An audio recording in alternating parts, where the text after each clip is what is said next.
Hey, what's going on, guys? I am Jake from today'siphone.com, and this week, some stuff happened. Let's talk about it. Okay, so to start off this week, Sprint users, don't lose hope. The VP of Product Development at Sprint released a statement saying that the company is aware that a small number of users are experiencing data speed issues, and they are looking into it. Unfortunately, there's nothing of significance to report yet, but hopefully that'll change pretty soon. If you aren't aware of the issue, well, that's probably a good thing, but a lot of customers are. Apparently a lot of iPhone Sprint customers are experiencing like drastically low data speeds, like way lower than they should be, and you know, they don't really know the cause yet. Hopefully it's not a hardware problem, it could be a software problem, it could be a network problem, so I'm sure they're looking into all three of those possibilities and they're going to try to find a solution. Now, speaking of iPhone issues that are being looked into but don't really have a solution yet, wow, that is a cheery topic.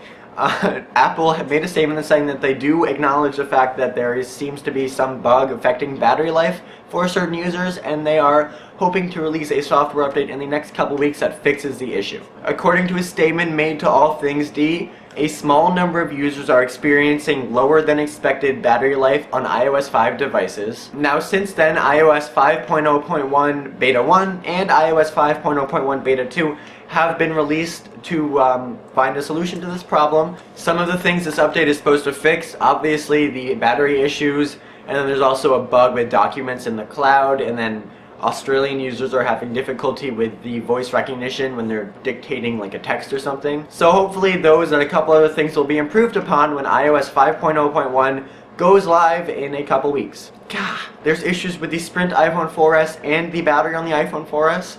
It's almost like every new thing that they marketed is going wrong. Good thing there was nothing wrong with Siri this week. Oh. Ha ha ha, that was sarcasm. Siri was experiencing a couple outages in the US this week. It seems like, I mean, I don't really know what happened, but users across the country were getting, there's a problem, I can't connect, blah blah blah. And, you know, that's too bad. The service does seem to be back up and running now, and keep in mind that Apple said that it is still in a beta. With something new like this that relies so heavily on Apple servers, you know, for it to go down once in a while, for a little while, one day or so, it's not the biggest deal in the world, and it's not, like, out of the blue. Hopefully Apple gets their stuff together and they don't have, like, a BlackBerry moment where it's down for, like, weeks or days or whatever. BlackBerry. What was I saying? Yes, Siri. It was down. It's back up now. Did you guys have any problems with Siri this week? Or with your battery? Or with your network?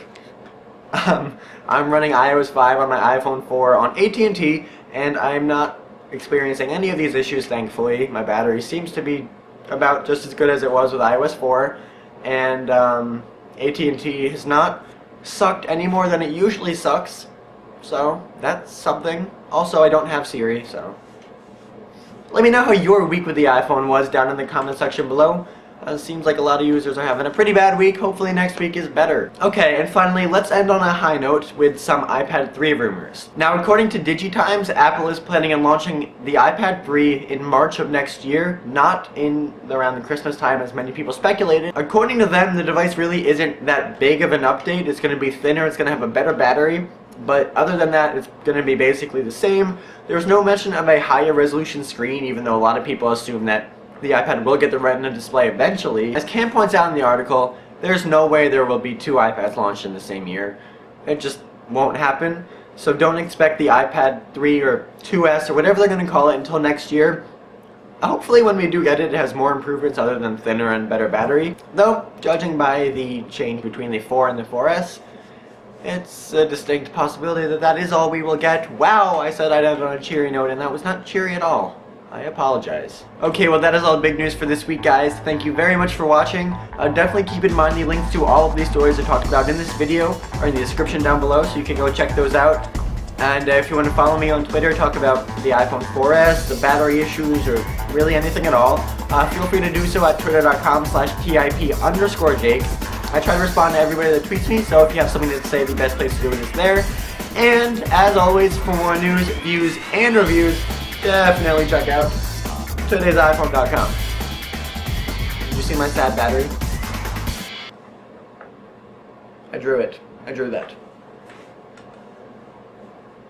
Okay. Bye.